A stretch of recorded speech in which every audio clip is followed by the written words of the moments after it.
It was utter devastation. Chris Pawelski can still remember looking out into the fields at his farm after Tropical Storm Irene had passed. That was the absolute worst, and people compared it to the flood of 1955, which is the benchmark flood that all the old-timers remember. Acres of land covered in inches of water, months of hard work destroyed in hours. To make matters worse, the remnants of Tropical Storm Lee followed a few days later, hammering the Black Dirt region once again.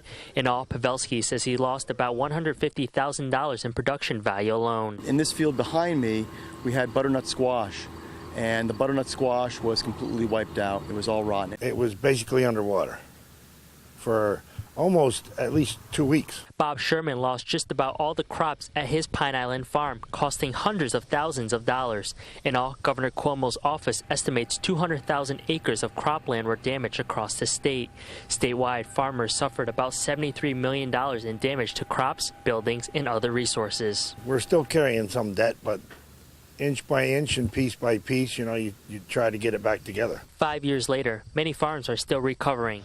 Even with aid from the state and federal governments, several farms were forced to restructure loans while taking on more debt just to keep their business moving. It's always difficult because you're at the mercy of the weather. While many continued to farm following those storms, others decided to go in a different direction, like agro-tourism. It's taking what I can grow and creating some shelf-stable items that could tolerate Mother Nature better now. 4 years ago, John Glabaki decided to open a distillery on his farm.